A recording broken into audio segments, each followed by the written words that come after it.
Boy, we've come a long way. You know, in the old days, there were no lights, no heat, no creature comforts. Just creatures. Everyone comfy? No, sir. Not at all. Nowadays, you just plug everything into your car. You got lights, heat. We are out of pesto. I'll make a run. Hey, everybody comfy? No. Okie doke. 우리 시대 가장 진화한 전기차, 양방향 충전에 완전히 새로운 현대 아이오닉 5.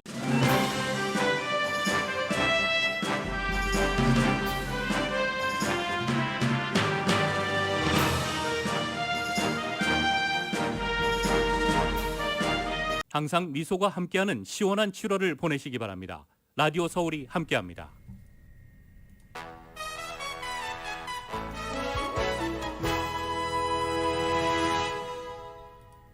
강혜신의 오늘의 미국.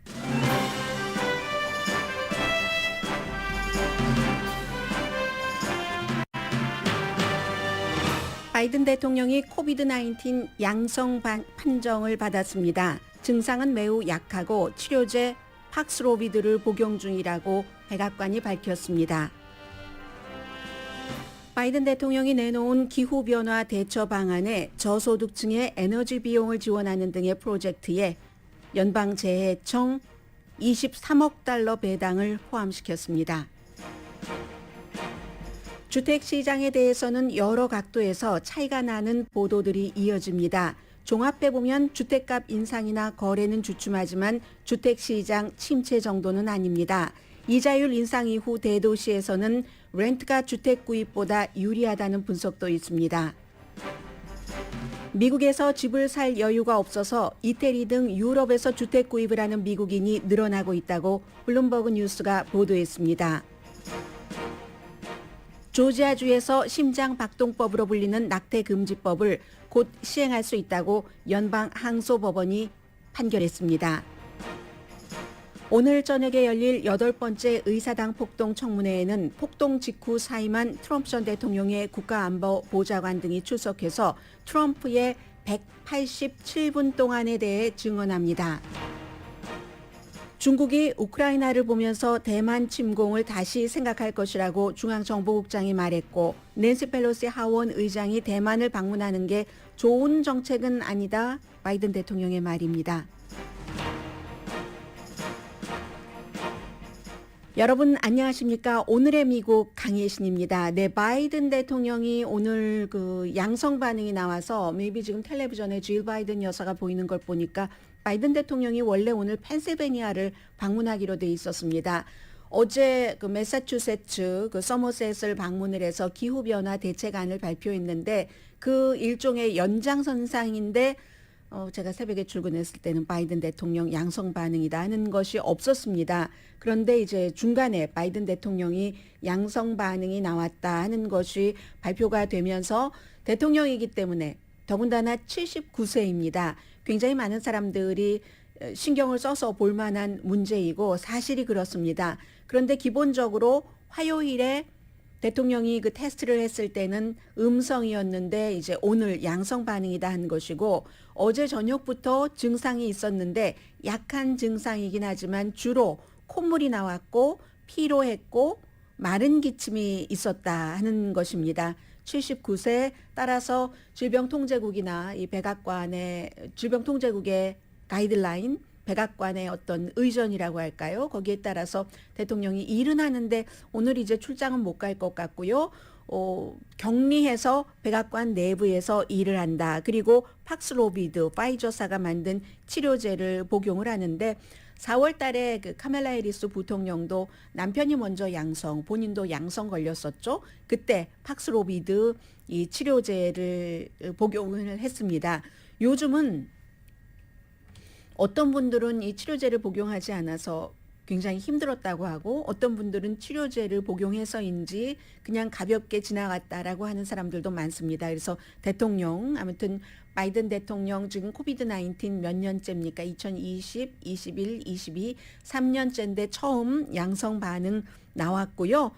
그리고 이제 팍스로비드에 대해서 궁금해하시는 분들이 계시는데, 의사에게 처방을 해달라고 하면 이제 의사가, 주치의가 알아서 그 판단을 하겠죠. 팍스로비드가 지금 그 파이저의 그 보고에 따르면 입원 또는 사망으로 이어지는 사례를 포함해서 심각한 그런 그 증상 이런 것들을 더군다나 이 코비드 19에 대해서 굉장히 약한 뭐 몸이 약하다던가 나이가 많다던가 질병이 있다던가 여러 이런 위험군에는 상당히 도움이 된다. 예를 들어 성인의 입원 또는 그 사망 위험은 뭐 89%까지 줄인다 하는 발표입니다.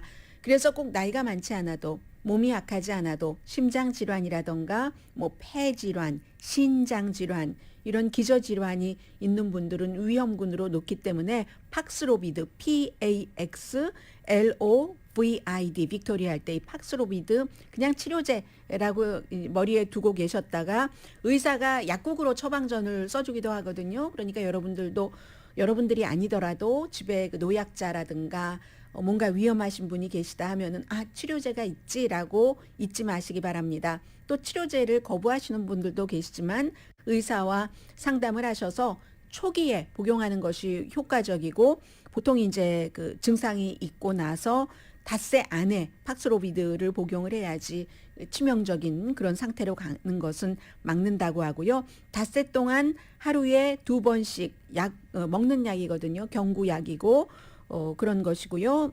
그렇습니다. 아무튼 두 번인데 한 번에 3정을 먹는가 보죠. 그래서 이제 바이든 대통령도 팍스로비드 치료제를 지금 복용하고 있다. 여기까지.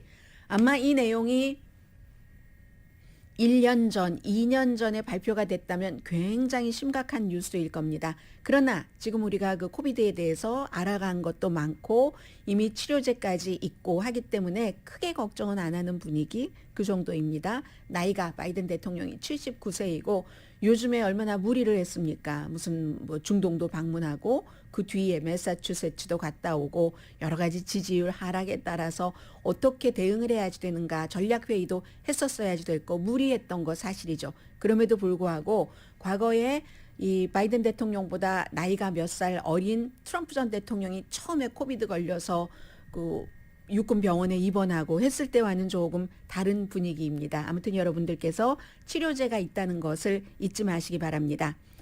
오늘은 여러분들께 현실적인 뉴스로 시작을 해서 꿈이라고 할까요? 그런 것부터 한 가지 아이템을 전해드리겠습니다.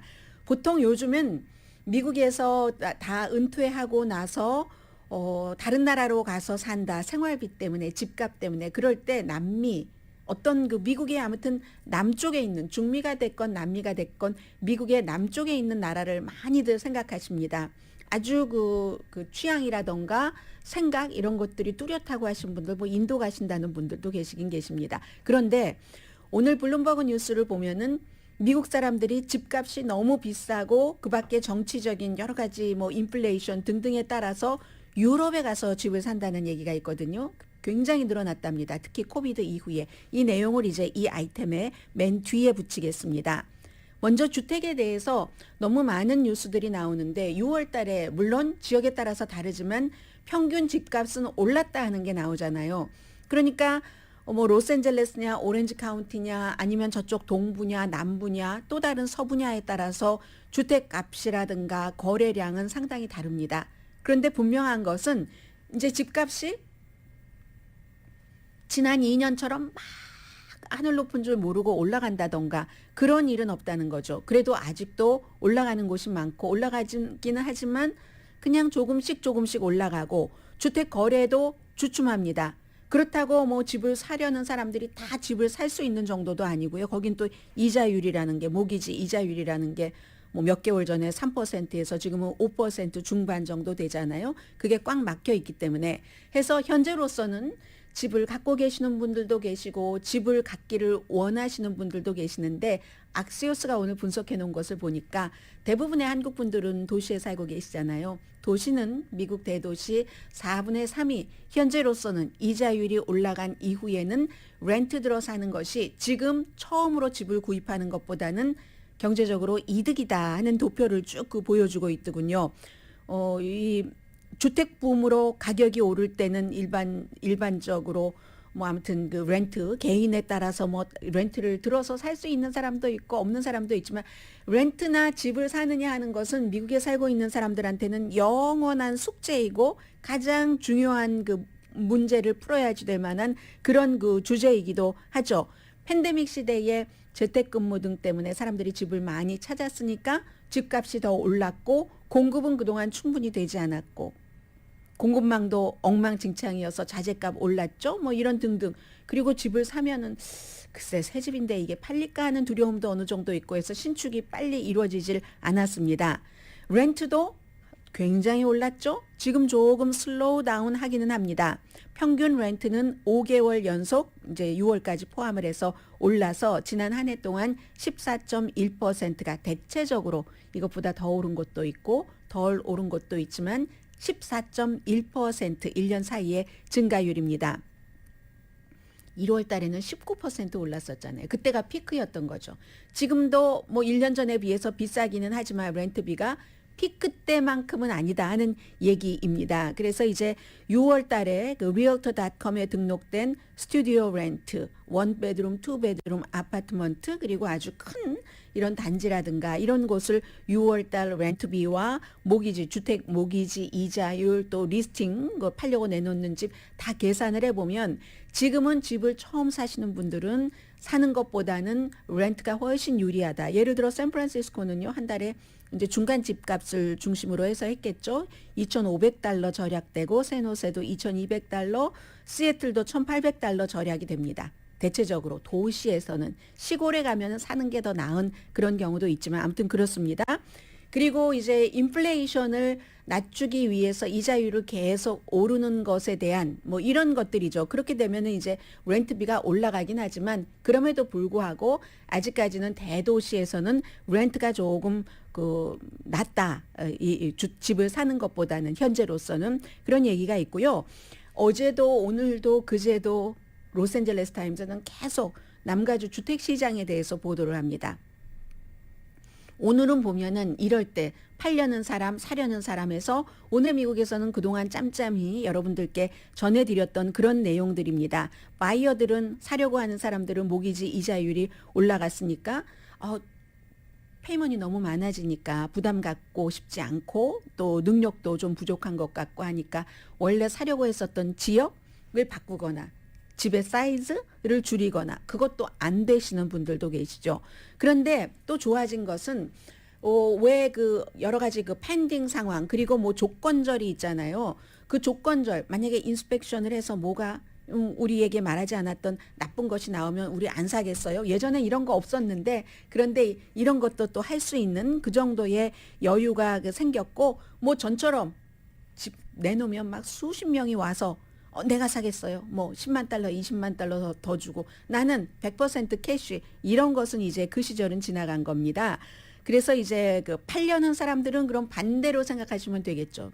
리스팅이 수십 개 안 되고 그리고 마켓에 조금 더 팔려고 내놓으시면 전에 비해서는 오래 있어야지 되고 이럴 때일수록 항상 강조하는 게 늘 그렇지만 좋은 부동산 에이전트를 만나셔야 됩니다. LA 타임스가 강조를 하고 있습니다. 좋은 부동산 에이전트는 무리하지 않죠.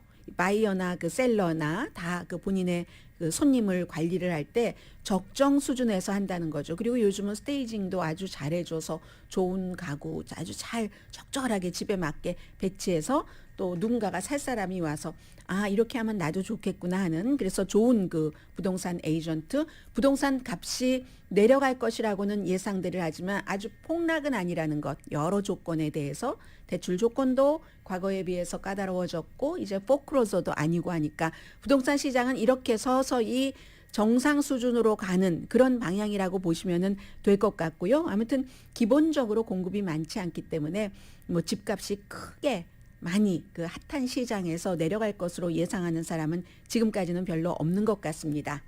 자, 지금부터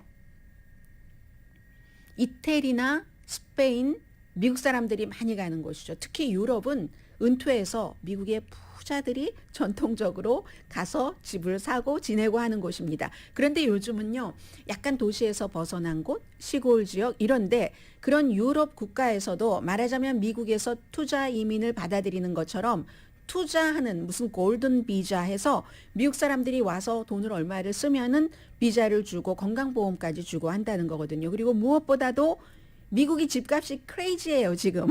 특히 이제 남가주 같은 경우는 크레이지한 미국의 이 집값 때문에 애틀란타도 핫한 시장이잖아요. 지금 남가주와 애틀란타는 완전 남쪽에서 쫙 그 동과 서로 갈려져 있는데, 그래서 그런 조건에서 유럽의 집을 좀 찾아주세요 하고 뭐 미국 부동산 회사 많잖아요. 소더비 같은 회사에 요청을 하는 사람들이 크게 늘어났답니다.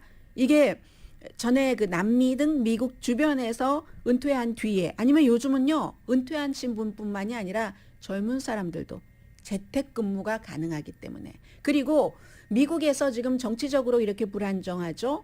또 요즘은 예전에는 유럽의 물가가 너무 쎄했는데 요즘은 미국이 더 물가가 높으니까 유럽보다 그런 케이스가 너무 많기 때문에 총기 있죠. 뭐 낙태, 너무 피곤한 겁니다. 사람들이 여러 가지를 생각할 때. 그래서 젊은 사람들도 재택근무가 리모트 일하는 게 가능한 사람은 유럽으로 가서 집을 찾는데 지금부터 좀 자세히 전해드리겠습니다. 블룸버그 뉴스가 보도하기를 이태리, 포르투갈, 스페인, 그리스, 프랑스가 가장 인기랍니다. 런던은 빠졌네요.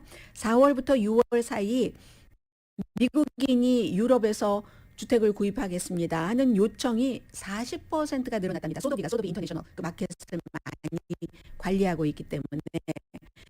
그래서 소더비의 경우는 부동산 그 올해 1, 4분기의 매출의 12%가 이태리랍니다. 지난해에는 5%였으니까 2배 이상 올랐다는 거잖아요. 상대적으로 이제 미국보다 싼 주택이 작은 도시 유럽에 뭐 이태리, 스페인, 포르투갈, 그리스, 프랑스 이런 데서 바다를 끼고, 그것도 무슨 화가의 그림에 나오는 것과 같은 그런 곳에서 찾는 사람들이 많다는 건데, 이런 곳은 미국의 부동산 시장보다 집값이 엄청 싸니까 그렇다는 거죠. 달러가 강세잖아요. 20년 만에. 지금 유로화 대 달러가 뭐 1.02 이 정도 되던가요? 1.0이 맞네요. 그 정도가 되니까 범죄율, 총이 무섭고 정치적으로 분열되고 조용한 라이프 스타일을 원하시는 분들 해서 몇 분을 소개를 하는데, 40살 이분은 이태리를 너무 좋아하셨는데 4월 달에 꿈을 이루셨답니다. 아들과 함께 애틀란타에서 월 3,000달러를 주고 렌트 들어 살았는데, 아드님과 사시는데 4베드룸 주택 뭐 다 사정이 있겠죠. 그렇게 사셨는데 캐시가 있었어도 애틀란타에서 지금 집 사기가 불가능하다는 얘기입니다. 그래서 언제나 좋아했던 이태리에서 어떤 집을 샀냐면요, 3,100 스퀘어 피트 그 시칠리에 그 무소멜리 뭐 좀 유명하잖아요. 거기서 3,100 스퀘어 피트의 본가가 있어요. 바로 옆에 또 뭐 무슨 작은 집이 있고, 그리고 앞에는 가게들이 있는 이런 곳을 6만 유로에 샀답니다. 그러면 6만 달러잖아요. 정확하게는 6만 1,154 유로에 샀다는 얘기입니다. 그러면 이제 이분은 꿈을 이뤘다는 거예요. 음식 좋고 뭐 그림 좋고 뭐 이런 형태로요. 1920년대 파리의 무슨 아트 씬을 보는 것처럼 벨라비타 뭐 이렇게 되는 거죠.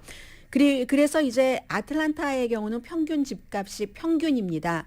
6월 30일에 1년 전보다 19%가 올라서 40만 달러가 넘는데, 아무튼 뭐 이런 경우, 그래서 또 다른 분도 어떠한 그 비슷한 지역에서 뭐 어느 정도 10만 달러 아래예요. 주고 집을 샀다는 건데, 50살에 은퇴하신 분도 계십니다. 이사한다는 게 쉽지 않죠. 동네를 이사하는 것도 아니고 국가를 바꾸는 건데, 또 세금, 미국 시민권자는 어디에서 일을 하든지 다 그 미국의 세금을 내야 되잖아요. 그래서 이러한 골치 아픈 것들을 이베리아 반도, 포르투갈, 스페인, 이태리 이런 데서는 미국에서 우리 조금 도시 인근에서 집을 사서 그쪽의 경제를 활성화해 주세요 하고 여러 가지 프로그램을 내놓는답니다. 비자 주는 것 있고요. 또 건강보험도 주고, 그리고 또 어떤 곳은 딱 그 프로그램으로 하는 거예요. 1유로에 이 집을 사서 리노베이션을 하셔라. 뭐 이런 것이요. 그래서 1유로짜리 집을 사지는 않으셨지만 어떤 분이 얼마짜리 집을 사셨나요? 포르투갈로 이주를 하셔서 37살 되신 분인데 로스앤젤레스에서 지난해 7월 달에 7살 딸 남편과 함께 리모트로 미국의 회사에 일을 하는데 이분들은 말리부에서 투베드룸짜리 그 말리부에 모빌홈이 많잖아요. 거기서 사셨습니다. 스타트업 그 회사에서 일을 하고 있는 좀 그 요즘 최첨단 일이죠. 그랬는데 아무리 일해도 이쪽 이런 분위기와 여기서 집을 살 수 없다는 걸 알고 포르투갈로 가서 아파트먼트를 렌트를 하고 계시는데 한 달에 2,000 유로를 주고 그러니까 달러와 거의 비슷하죠. 3베드룸 아파트먼트 개인 그 루프탑까지 있는 3층짜리 카스카이스 해안 도시에서 그러니까 스트레스가 덜하고 뭐 학교에 보내면 아이가 위험한가 뭐 이런 것들 범죄율도 낮고 정치적으로도 좀 느긋한 나의 아이에게 좀 노멀 라이프 천천히 슬로우 푸드를 먹으면서 슬로우한 라이프를 즐기게 하고 싶다 해서 이런 형태로 유럽, 스페인, 그리스, 프랑스 같은 곳으로 미국에서 집을 사지 못하는 사람들이 나이가 많은 사람이건 적은 사람이건 그쪽으로 눈을 돌리고 있다 하는 게 블룸버그 뉴스의 오늘 보도입니다.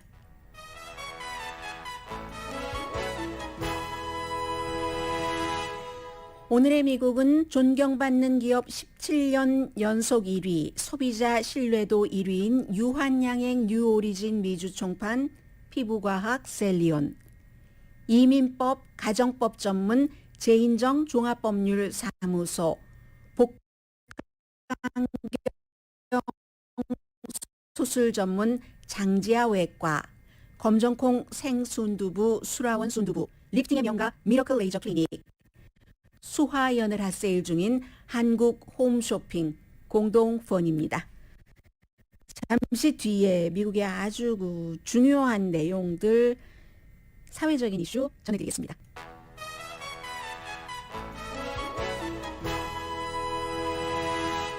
라디오 서울 방송 오늘의 미국 듣고 계십니다. 네, 무척 더우시죠?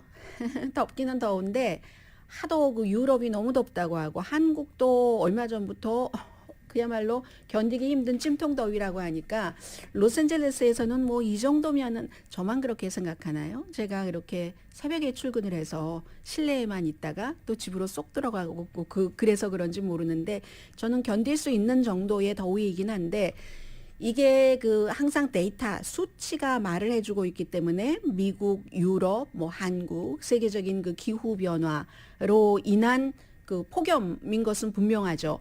어제 이제 바이든 대통령이 매사추세츠에 가서 발표를 한 것이 민주당의 일부 의원들이 강력하게 원하지만 기후변화 국가 비상사태를 선포하진 않았습니다. 워싱턴 포스트가 이 정치에 관해서는 취재를 잘합니다. 다른 매체들은 대체로 어제 제가 뉴스하러 들어오기 전에도 할지 안 할지 모르겠다 했는데 워싱턴 포스트는 단연코 이번엔 아니다 라고 얘기를 했거든요. 어쩌면 빠르면 뭐 이번 주에 할 수도 있을지 모르겠으나 라고 얘기를 했는데 이번 주는 안 될 것 같습니다. 바이든 대통령이 일단 코비드 19에 걸렸기 때문에 그것부터 이제 추스려야지 이럴 때 무슨 그런 국가 기후변화 비상사태라는 것을 선포할 리는 없지 않겠어요. 그래서 일단 이번 주는 아니다 하는 것이고 대신에 이제 대통령이 여러 가지 행정명령을 발표를 하면서 앞으로도 기후변화에 대해서는 대통령 행정명령을 발동을 하겠다 했습니다. 깨끗한 에너지 법안은 바이든 대통령이 되는데 아주 큰 역할을 했었던 그런 공약인데 결국은 조 맨신 의원이 나 그거 지지하지 않아 해서 거의 지금은 죽은 듯 보이고요. 또 살아날 가능성도 정치에서는 있기는 합니다만은 아무튼 대통령인 내가 국가를 이끌어가면서 극박한 이런 기후변화에 따른 여러 가지 상황에 대해서 책임이 있다라고 얘기를 하면서 그런데 이 책임이 꼭 대통령 백악관에만 있는 게 아니라 의회가 할 일을 하지 않으니까 그렇다. 조 맨신 의원을 포함해서 그런 얘기를 한 것이고요. 그래서 바이든 대통령은 아주 간단합니다. 가능하면 석탄 발전소를 문을 닫고 그리고 그 같은 석탄 발전소를 다른 것으로 전환해서 쓸 수 있도록 예를 들어 뭐 바람, 풍력 발전소로 바꾼다던가 어제 뭐 서머셋에 갔던 곳이 바로 그런 곳이잖아요. 친환경 에너지. 세계는 누가 뭐라고 하던 친환경 에너지 쪽으로 갈 수밖에 없게 돼 있습니다. 이제는 그런 것이고 해서 기본적으로는 23억 달러를 연방재해청에 지원을 해서 폭염 너무 더운데 미국이 90%의 가정이 에어컨이 있다고 하지만 영국은 5%밖에 없는데 기후에 따라서 그렇게 된 것이고요. 여기에 이제 폭염인데 에어컨도 없고 또 전기요금도 내지 못하고 하는 사람을 도와줄 수 있는 프로그램도 들어가고요. 아니면 뭐 가뭄, 산불 같은 자연재해에 대해서 항상 돈이 들어가잖아요. 처리하려면 그런 기금, 기후변화에 따른 그 대책. 그런데 23억 달러라고 했는데 3천억 달러짜리잖아요. 조 맨싱이 승인해 주지 않은 게 3천억 달러대 의회에서 통과되면 3천억 달러를 가지고 장기적으로 미국의 경제적인 발전까지 바이든의 얘기입니다. 좀 고소득층 그 친환경 산업에 관해서 일자리 만들어내는 것 하면서 깨끗하게 할 수 있다 하는데 3천억 달러짜리가 안 되니까 대통령이 할 수 있는 것은 23억 달러짜리밖에 안 됩니다. 저소득층 가족의 여러 가지 그 여름이 되면 시원하지만 겨울이 되면 또 추워지잖아요. 그런 때 난방비도 지원을 하고 그리고 이제 부처별로 내무부에서는 이 이제 걸프만 이쪽에 이제 풍력 에너지 어느 만큼 바람개비를 세울 수 있는가 수십만 에이커 이런 것 좀 열심히 연구를 한다고 하고요. 그리고 그런 것을 공개를 하면은 공청회를 하죠.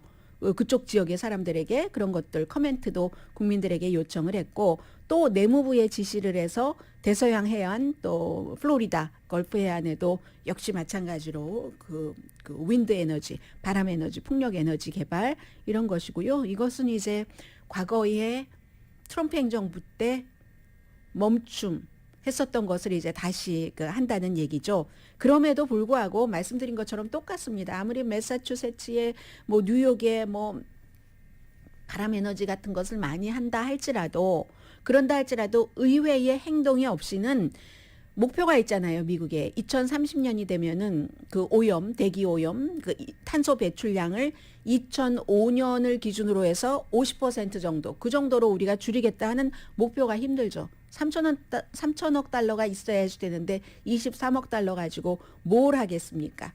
그리고는 기후변화 비상사태 어제 선포하진 않았지만 아직도 이 테이블 위에 그 안이 올려 있다 하는 것까지 백악관에서 얘기를 했고요. 그리고 이제 이 내용은 조지아주 애틀란타 그쪽 지역에 한국 분들도 무척 많이 살고 계시는데 아주 보수적이라면서요. 그곳에 살고 계시는 한국 분들 가운데서도 상당수도 그래서 얼마나 여러분들께서 낙태에 반대하시는지는 모르겠습니다만은 2019년도 지금은 트럼프 대통령과 완전히 등을 돌리고만 그 브라이언 캠프 주지사가 서명을 했습니다. 당시에 심장박동법 뭐 이렇게도 이름을 부르고 있죠. 그래서 텍사스주의 낙태 금지법과 약간 비슷하기도 하고 차이가 나기도 하고 텍사스 것보다는 조금 약하기는 하지만 어쨌든 6주일 이후에는 낙태를 하지 못한다. 그게 이제 심장박동법이라는 게 이게 울트라 사운드로 어떻게 되면은 그 정도면은 이제 그 심장이야라고 생각을 하게 되는 울트라 사운드로 그 판단을 하게 되는 그런데 산모는 느끼지 못한다는 거죠. 그 상황에서. 그렇지만 이 텍사스 것보다는 조금 나은 것이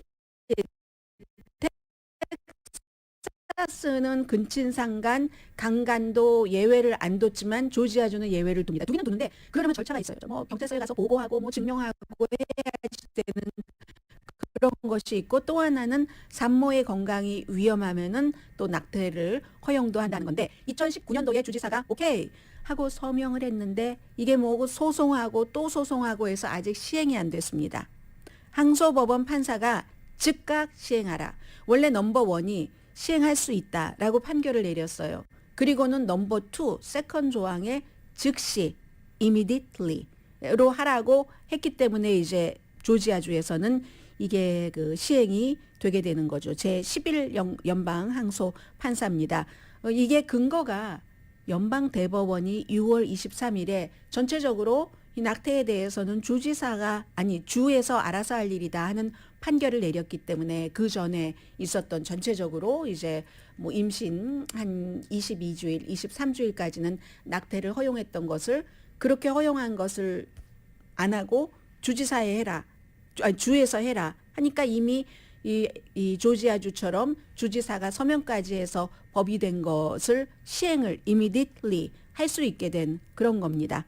아무튼 그렇게 됐고요. 그러면 이제 조지아주에서는 조지아주가 2020년도 선거에서 굉장히 중요했었던 주잖아요. 스테이시 에브라함이라는 민주당의 전 그 하원 의원이 굉장히 뭐 한 10년 동안 열심히 유권자 등록해서 그 유권자들이 바이든 대통령에게 투표하도록 해서 16표 선거인단 표를 가져왔습니다. 조지아주라는 그 보수적인 주에서 바이든이 이겼잖아요. 이게 이제 11월 달 선거에 어떻게 반영되느냐 하는 것도 아주 중요한 거죠. 스테이시 에브라함은 뭐 당연히 민주당 후보고 그리고 또 여성이고 아프리칸 아메리칸이고 여성이니까 낙태에 대해서는 더 강하게 얘기를 하죠. 이제 여성들은 2등 시민이 됐다.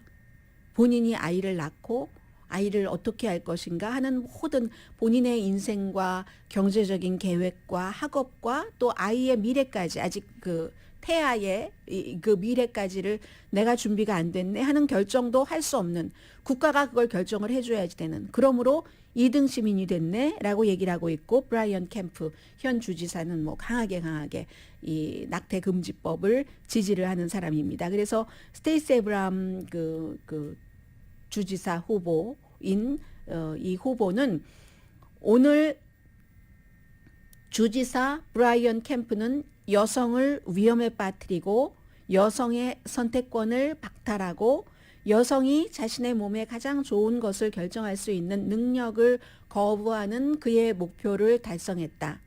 연방 제11 항소법원이 그렇게 하라, 즉시 시행하라고 낙태금지법을 판결을 함으로써 라고 얘기를 했습니다. 그리고 이제 또 조지아주에서 중요한 그 상원의원 선거도 있잖아요. 라파엘 워녹, 낙태를 지지하는 목사.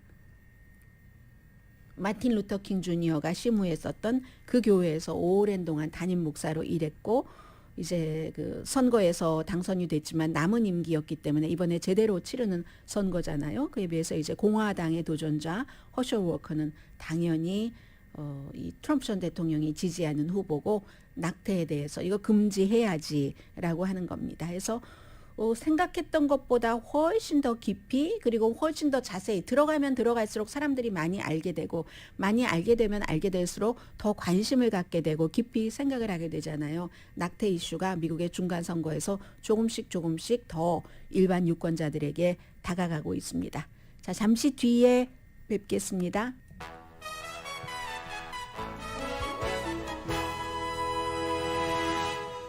라디오 서울방송 오늘의 미국 듣고 계십니다. 네, 저는 오늘 5시에 분명히 일을 하고 있습니다. 다른 때도 뭐 저희 뉴스 하는 사람들이야 늘 일을 하기는 하지만 5시부터 이제 청문회 봐야지 돼요. 동부 시간으로 8시가 프라임 타임이잖아요. 그때 8번째 의사당 폭동 사건 청문회가 열립니다. 187분이 키워드입니다. 187분 동안 트럼프 전 대통령은 무엇을 했는가. 이제는 직접적으로 저쪽 외곽 지역부터 와서 트럼프 전 대통령에게 꽉 꽂히는 거죠. 180분이면 3시간 7분 동안 왜 방위군도 그곳에 가라 하는 명령을 내리지 않았고 방위군은 끝내 대통령이 명령 내리지 않았습니다. 다른 사람이 부통령과 낸시 펠로시 하원의장이 내렸고요. 그리고 왜 지지자들에게 그 의사당에서 나오라고 하지 않았는가. 여기에 대해서 이제 오늘 그 증언을 듣게 되는데 이 증언을 듣는데 두 사람과 현장에서 그리고 또 한 사람은 이제 비디오로 굉장히 중요합니다. 이 세 사람 가운데 두 사람이 중요한데 187분 동안 폭동이고 또 누구는 반란이라고 언급을 하고 있는데 대통령이 아무것도 3시간 7분 동안 하지 않았다면 이건 대통령으로서 직무유기라는 겁니다. 의회를 지켜야지 될 직무를 유기했다는 거죠. 그리고 몇 시간 뒤에 마지못해서 트윗하고 마지못해서 비디오 처음에 내놓으면서 저 사람들 난 충분히 여러분의 심정 이해합니다. 이런 얘기를 한 것 거기에 대해서 이제 그 증거를 보고서를 만들기 전에 증거를 좀 더 확보하기 위해서 그런 건데 국가안보 부보좌관 매튜 그 파팅얼 이분은 전에 그 저널리스트였는데 마이클 플린 첫 번째 국가안보보좌관 여러분들 기억나시죠? 그런데 국가안보보좌관이 되고 나서 뭐 불과 얼마 되지 한 달도 안 돼서 뭐 러시아와 거래하고 돈 받고 했었던 거 탄로 나서 트럼프 전 대통령이 눈물을 머금고 말하자면 사임시킨 그런 사람이 추천을 한 부보좌관입니다. 그래서 이 사람은 민주당, 공화당 양쪽에서 다 존경받고 있고 트럼프 전 대통령의 중국의 강경한 정책을 설계한 사람입니다. 그래서 이 사람의 증언이 가볍게 취급될 수 없고요. 그리고 또 다른 사람은 부대변인 세라 매튜, 또 한 사람은 백악관 자문 비디오로 뭐 1월 6일 전에 트럼프와 주변 사람들에게 계속 경고했었다는 이런 세 사람인데 어쨌든 그럼 트럼프 전 대통령이 187분 동안 행동을 두 가지로 크게 하지 않아서 무엇이 이게 잘못됐다는 것인가 법적으로 대통령의 의무를 저버렸다는 것이고 두 번째는 연방법에 따라서 의회의 공식 절차를 방해했다. 사법방해. 그 공식 절차라는 게 바이든을 대통령으로 인준하는 이제 오늘 이제 이런 얘기가 나와서 오늘 얘기 아주 중요하고요. 그리고 사실은 이런 얘기보다 여러분들께 훨씬 더 중요하게 생각될 수 있는 건데 미국도 무더위잖아요. 1억 명 이상이 완전히 뭐 100도도 넘고 경고가 있는 그런 지역에서 사는데 기록적인 폭염 때 우리가 늘 알고 있으면서도 자주 잊어버리는 것들이 있잖아요. 몇 가지 중요한 사항들을 알고 계시지만 리마인드성, 저도 마찬가지로 스스로에게 이렇게 너무 덥거나 극단적인 날씨에는 몸하고 뇌에 다 영향을 미친다고 하잖아요. 우리가 그 날씨, 기후보다 사람이 약하기 때문에 그래서 이제 꼭 해줘야지 될 아니면은 면역력이 약해져서 코비드 19이 기웃거릴 수도 있고 하니까 하는 겁니다. 기본적으로는 물을 많이 드시라는 얘기고요. 그런데 물 하면은 물만 뭐 하루에 8잔을 이거 어떻게 마십니까? 저는 물을 저 처음 말씀드리나요? 아닌가요? 저 물 하루에 정말 한 모금도 안 마시거든요. 따로 물이라고 생긴 것. 그런데 요즘에 마시려고 노력은 하는데 잘 안 돼요. 그런데 물이 몸에서 요구하는 양이 다른 것 같아요. 제가 만약에 음식을 좀 짜게 먹었다, 밖에서 먹었다 하면 또 물을 마시더군요. 물 하면은 8잔을 뭐 얼만큼을 뭐 1리터를 떠놓고 이거 다 마시겠어 하는 것만이 아니라 수박도 있잖아요. 요즘에 멜론도 있고 오이는 얼마나 좋습니까? 저는 오이하고 치즈하고 같이 먹는데요. 새벽에는 도마도하고 치즈하고 같이 먹었습니다. 그런 형태로 포도, 오렌지, 과일 있잖아요. 샐러리도 그 수분이 많기 때문에 그렇게 하라는 거. 매운 음식을 드시는 게요. 더위를 식혀주는데 좋답니다. 땀 흘리게 해서 옷은 느슨하게 이렇게 펑퍼짐하게 저 펑퍼짐한 브라우스를 좋아하는데 이래야지 이제 숨을 쉬고 이런 게 있다는 공기가 순환된다는 거 분명하게 있는 거고요. 무더위 주무실 때 너무 힘드시죠? 그러니까 주무시기 전에 찬물로 추워서 못하는데요. 추워도 좀 미지근한 물로 샤워를 하고 주무시고 그리고 밤에 뭘 먹으면 몸이 더 더워진답니다.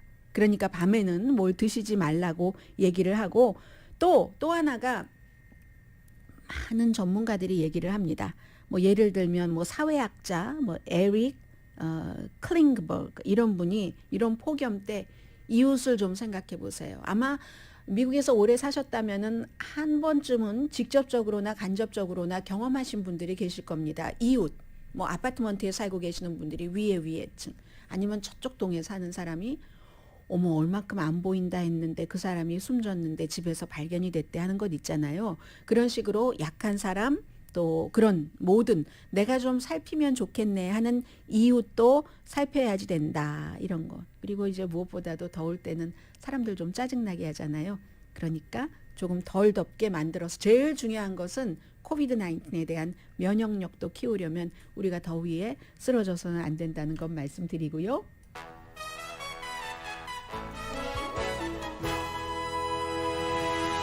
라디오 서울 방송 오늘의 미국 듣고 계십니다. 네, 이 우크라이나 전쟁은요. 항상 어느 정도 이 정도면은 어떠한 지점에 왔나 하면은 다른 것을 보여줍니다. 우크라이나가요. 돈바스 지역에서 돈바스가 이제 또 특히 두 군데로 나뉘어지잖아요. 거기서 이제 루한스크에서 2개 도시를 또 러시아로부터 되찾았답니다. 하나는 그 파블리브카라는 곳인데 이곳은 진짜 뭐 학교도 다 무너지고 다 무너져서 강하지만 제일 전쟁이 끝나고 나서 그 전쟁으로 모든 것이 파손되고 했었을 때 거리에 다니는 게 동물들이잖아요. 그런 형태의 강아지만 있었는데 그 러시아의 대단한 화력을 뚫고 그리고 이제 다시 승리를 해서 러시아 군들이 깜짝 놀랐다고 하고요. 그리고 이제 유럽 쪽에서는 지금 러시아에서 에너지를 무기로 삼기도 하고 또 유럽 쪽에서도 러시아로부터 수입하는 것을 줄여서 역시 에너지를 무기로 삼아서 러시아가 우크라이나 전쟁에서 이기지 못하도록 하고 이런 것들이 있는데 지난 열흘 동안 그 노르드 스트림 그 파이프라인이 러시아에서부터 독일로 오고 또 유럽 다른 곳으로도 에너지가 가는 이게 점검 기간이었거든요. 그게 이제 끝나고 나서 일단은 유럽이 다 준비가 안 됐기 때문에 그 에너지를 러시아가 100%확 중단시키면 어떡하나 했더니 러시아가 공급은 한답니다. 그런데 한 30%에서 40% 정도 공급을 하고 그 사이에 이제 러시아나 유럽연합이나 각자의 길에서 뭔가를 그 대책을 마련을 할 테고요. 그리고 미국은 우크라이나에 장거리 무기 이미 보냈는데 지금 더 보내고 있습니다. 어제 또 그 젤렌스키 대통령의 와이프가 의회에서 연설한 뒤에도 뭔가 이제 그에 따른 그 답례를 해야 되잖아요. 그 우크라이나의 퍼스트 레이디가 와서 그렇게 얘기를 했기 때문에 그리고 이제 CIA 국장이 뭐라고 얘기를 했냐면 그 아스펜 그 안보 포럼에 나가서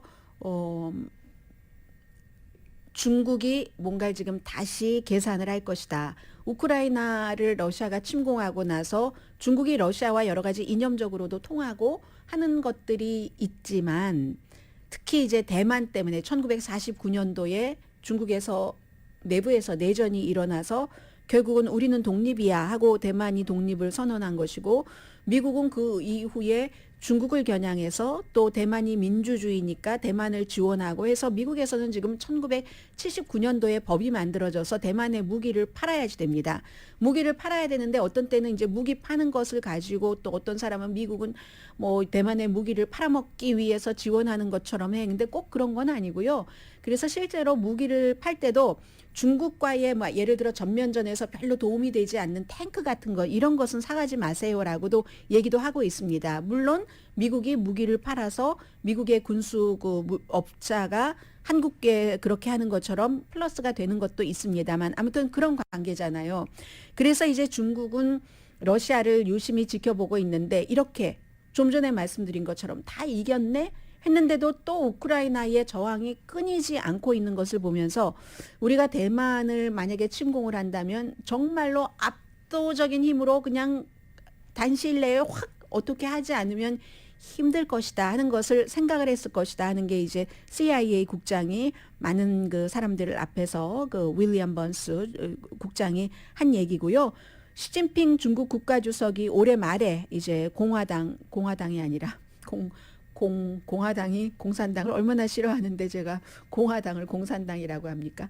공산당 그 주요 대회 이후에 대만을 침공할 수도 있다 하는 뭐 여러 가지를 지금 막 시사를 하고 있는데 러시아에 빨리 해치우겠어 하는 전략적인 실패가 이제 중국의 다른 생각을 그 하게 할 것이라고요. 뭐 정보 공간 통제해야지 되고 다른 나라의 지원 이런 것들 다 있잖아요. 그런데 바이든 대통령이 어제 기자들의 질문을 받고 낸시 펠로시가 여러 가지 그 비밀 이런 것들을 보니까 8월 달에 대만을 방문을 한다라고 돼 있잖아요. 바이든 대통령이 I don't know라고 얘기를 전제를 하면서 그런데 지금 그 군사 전문가들은 대만을 방문을 하는 게 좋은 시기가 아니라고 하는데 이렇게 대통령과 낸시 펠로시 하원 의장 사이에도 어떠한 그 의견의 괴리가 있는 겁니다. 파이낸셜 타임즈에서 8월 달에 방문한다고 보도를 하고 있거든요. 그런데 이때는 중국을 자극하면 안 되는 때, 이때는 어떻게 하는 때, 이런 외교적인 것이 항상 그 있는 것이죠. 같은 민주당 사이에서도.